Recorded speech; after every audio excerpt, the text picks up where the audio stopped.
hour. Awesome. And let me tell you that you are in for a treat. This is absolutely my favorite call of the week. I learned so much. I absorbed so much. It is with my great pleasure to introduce you to a man that has become a mentor to literally thousands. I'm not kidding. Thousands. I've learned so much. I've grown to love him like a brother. I just marvel at his genius mind.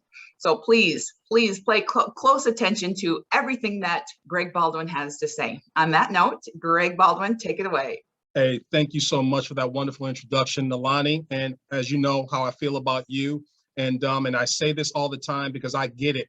You know, it's because I've surrounded myself with people that make me look better than I really am. And anybody in the leadership position, you'll find that the people that's closest to them, they're really supporting anything that they bring to the table. So thank you for everything that you do. And so looking forward to hearing a portion of your training today as well.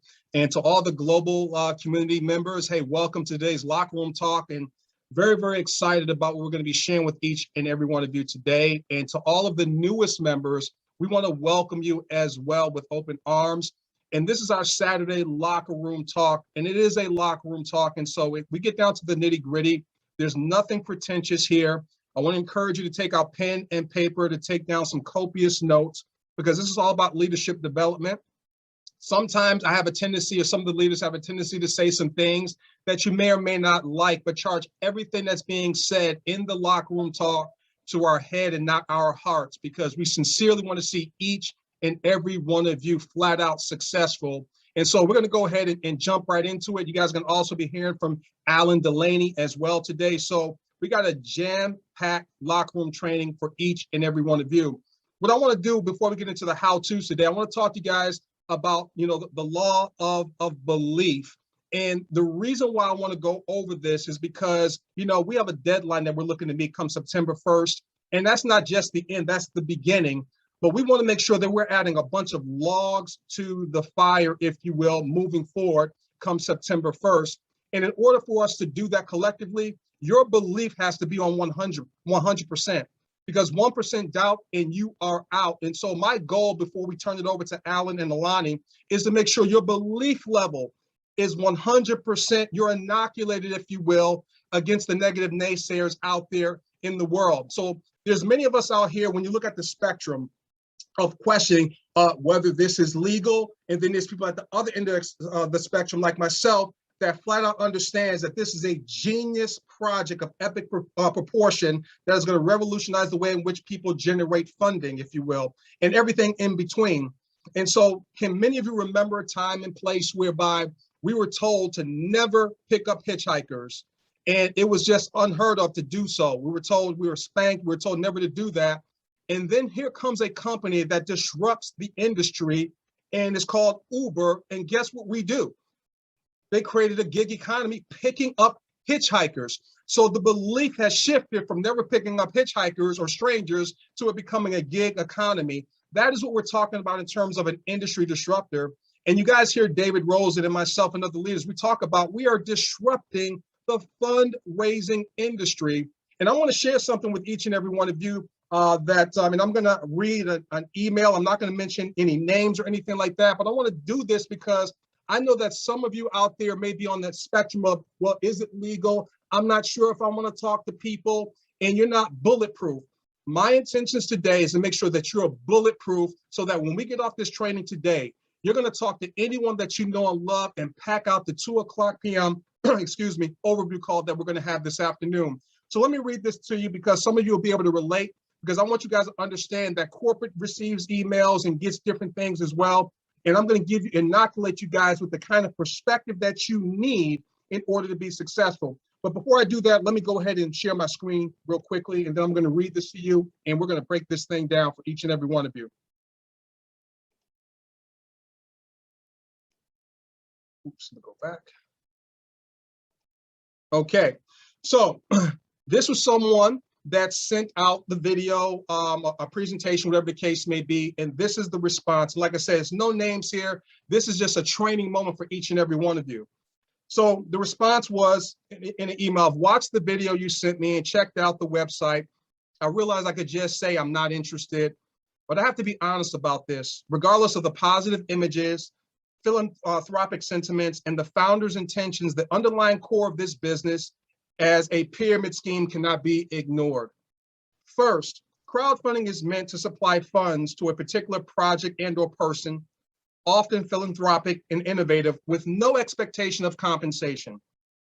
I imagine this is how co-op skirts some of the legal issues by saying these things are donations and gifts. The issue is that most people signing up for this likely do so with the intention and expectation of making money, as described in the presentation. Otherwise, they might just donate to a cause dear to them rather than to a friend or stranger who isn't necessarily in need of charity. The possibility of making money is what drives people to sign up for this, not philanthropy. If that wasn't the case, we would all donate to crowdfunding initiatives in which we expect no return, except for that person or organization to do good. Ultimately, this scheme uses the principle of crowdfunding and philanthropy to avoid calling itself an MLM, but uses the incentive of making money to sign people up and drive it forward. Where this is MLM becomes a pyramid scheme is when, number one, there's no good or service being provided or exchanged. Number two, it's funded by signing up new members. And it goes on and on and on. And it said, listen, I'm grateful that you thought enough of the business venture that you're excited about, but this is textbook pyramid scheme. This business is designed absolutely illegal in Canada as the promotion of one. And in my honest opinion, I really don't think sharing this content is a good idea. Be careful. So that was something that, one of our members had received. And some of you may have, heard different things out there in the background. And here's what I want you guys to understand, because I'm going to go ahead and knock this thing out of the park so that you guys can get past all of this negativity and jargon, because just like when Uber came along, prior to Uber coming along, it was thought of don't pick up hitchhikers. Uber comes along and it's okay. And Mark Twain said it best, never allow schooling to interfere with your education. This person is sincere, but they're sincerely wrong. And I'm getting ready to share with you guys why that's the case. Because we're getting ready to change the world. We're at the tip of the spear when it comes to this global revolution. And so a global problem requires a global solution. And a lot of people are hurting financially and need their causes funded. So let's go ahead and break some of this thing down. He talked about philanthropy. Let's talk about what the definition of philanthropy is. Basically, it's the desire to promote the welfare of others, expressed especially by the generous donation of money to good causes. Now, what's a good cause? That's so subjective. Do you think that innovating a computer versus someone paying their monthly mortgage or taking care of outstanding medical bills is more of a good cause than someone else's? So a cause is a cause, and it is nobody's business to define what a good cause is. That is completely subjective. But let's go ahead and break this thing down when you look at traditional crowd funds, because this individual does not understand what it is that we're doing. We talk about that co-op is an industry disruptor. We are one of a kind, meaning you cannot put us in a box. We are unique. You've never seen anything like this before, but I'm going to educate you guys on why we are the real deal. When you look at this right here, traditional crowd funds, what you're actually looking at, the perspective is you're looking down on this structure here of a crowd fund. That dot in the middle can be Indiegogo, Kickstarter, PayPal, Facebook, whatever. The dots around it going down are the different causes and people that use their platform to generate, to go ahead and create their campaign, if you will. So it's pyramidal in structure. Why is it okay for a centralized platform to get all the money funneled up to them and then they disseminate it at will? That is the pyramid. So when you look at these different platforms, all right, they get a piece of the action. And then they also get processing fees, transfer fees, and all these other things. But it goes up to Indiegogo in their hierarchy, their bureaucratic nature, and then they get a piece of the action, which this person feels like that's okay to do. But it's not okay when we flatten that pyramidal structure and redistribute the kind of funding that we're able to create with CoopCrowd. So please take a picture of that so you understand what I'm talking about here. The other thing that he talked about is people giving donations for the sake of, or being incentivized to give donations only to receive something, and that's not goodwill. That's not true, because there are 5 different types of crowdfunding, okay? There's donation-based, which we know about.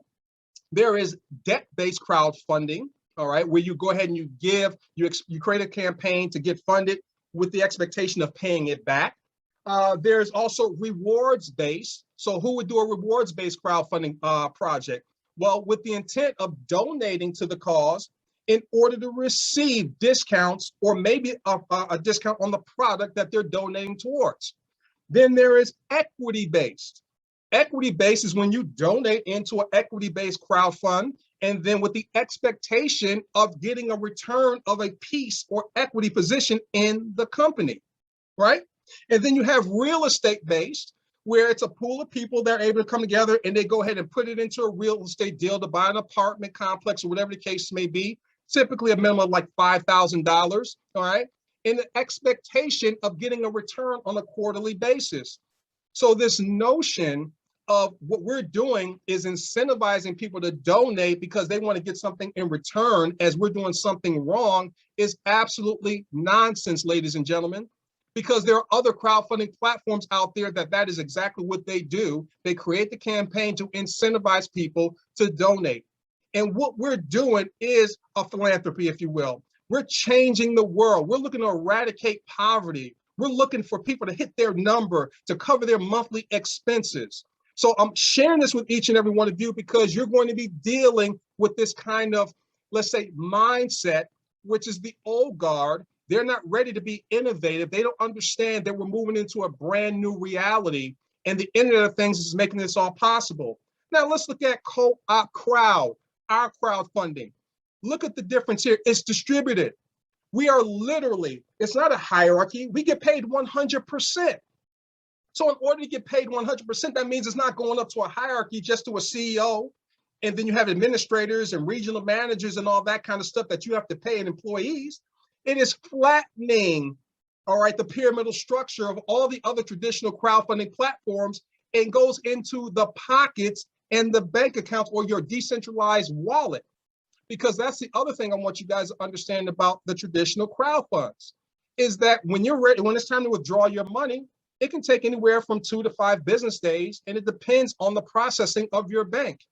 Guess what our bank is? Our own private decentralized digital wallet. People, I'm over the moon excited about the genius of what David Rosen has put in place to effectuate the kind of change that is going to allow us to eradicate poverty and to help each and every one of us get our full measure of success. So this is what we're doing. So don't allow anyone to steal your dreams, okay? As leaders, we have to educate people about what's going on. So when you think about it, one donation in crowd effectuates and helps 10 people's causes. That's the distribution process of what it is that we're doing. It is fair, it is benevolent, and it is ideally, it's almost perfect. So I wanted to share that with each and every one of you so that you're inoculated with your belief, okay? Because 1% doubt and you're out. You need to have 100% bona fide belief in terms of what it is that we're doing. Now, he also mentioned that in Canada, it's illegal. But did he realize that the founder of CoopCrowd lives in Canada? So I want you guys to understand, don't entertain nonsense. They may be sincere. They may be even intellectually intelligent. You may look up to them, but they just don't know what they don't know. And in the words of Mark Twain, once again, do not allow schooling to interfere with your education, people. This makes sense, okay? So the key is here. What's your number? That's what you guys need to understand. Focus on what's your number. And we're talking about your monthly overhead. And what I love about what we're doing here, and David T. Rose is going to put this in the back office at some point in time, it's going to be a Co-op Life declaration, because this is about us getting the job done. We're looking to have 100 million members worldwide over the next 12 months. And that's not hyperbole. That's not hype or anything like that. If you don't believe it, then you might as well bow out now. We're looking for people that share the vision of what we need to do here, because we know what's going on around the world. We can smell it. We can taste it. We can feel it, that we're going into a new normal. We're not going back to the way things used to be. And because of Zoom and the Internet of Things, we can do peer-to-peer transaction and create our own ecosystem, if you will. So when you look at this Co-op Life Declaration, what you essentially want to do is you want to identify people, like-minded people that want to be debt-free, stress-free and financially free. They made a decision to join CoopCrowd. You want to lock arms with them. And this declaration is like you want to identify like a workout partner, because it's like being a business athlete. You know, it's about winning the game. It's about winning the championship. And this declaration is, and I'm not going to read it to you guys, but you guys can read it for yourself. You want to go ahead and identify your players that you're going to lock arms with to go ahead and hit that number. When you look at this chart here, we're not allowed to say guarantee, but let's talk about mathematical certainty. What does mathematical certainty mean? To me, it means guarantee. It's just a matter of execution. It's amazing how people will go ahead and take $2 and put it towards the lottery. We're talking about $1 a day here, but people every day will take $2 to $5 or more and put it into a lottery. They'll take some money, they'll put it into a mutual fund or the stock market with no mathematical certainty shown to them whatsoever. It's almost as if people can't handle the truth. The numbers are here in plain sight, and each and every one of us can identify what that number is to overcome our monthly overhead and expenses. So when I tell you guys I'm over the moon excited and I'm committed to this cause to no end, I mean that sincerely. So all hands on deck. And to those people that's on the sideline waiting for September 1st, but they're not talking to people and they're just hoping pennies from heaven are going to fall out of the sky, that's being disingenuous. What are you doing to move this Titanic forward? Pick up a hammer, pick up a paintbrush, help us build the studs. Help us do what we're looking to do, and that's to eradicate poverty and change the way in which people make money around the world for their causes. So here's the deal. The 3 in 3 in 33, okay? Now, you guys see this. I'm not going to go into detail here. We do it in the overview call. We break it all the way down. Your donation is free once you identify your 3. And then your 3 get their 3. It unlocks the bonuses. That can be done in a week's time. And then you go ahead and move forward in the 3 to get 3 with your declaration with the partners that you've locked arms with. Because just like Roger Bannister did, he broke the 4-minute mile barrier, and then thousands of people, including high school kids, started breaking the 4-minute mile barrier. Guess what's going to happen when we, the 10 to 15,000 of us, start effectuating getting these donations? It's going to increase the belief, and then tens of millions of people are going to follow us and do the exact same thing because we did it first. So at this moment in time, for some people, if they don't want to be at the 250 initially and want to start the 25, you're leveraging your donations, and then within 18 days, you can upgrade to the 250 at that moment in time if you don't want to come into both cooperatives in the very beginning. All the way down, and you guys see here, the 10X's your donations here, okay? And I know I may be talking fast because I'm so excited, you guys. I've been in marketing for many years. We are attracting some high caliber leaders to the table. You're going to be hearing from a couple of them here momentarily that see this thing as clear as water. So when I say we have all green lights, we do. David Rosen has flattened the road for us. There are no hills. There's no road construction or anything like that. Let's put the pedal to the metal.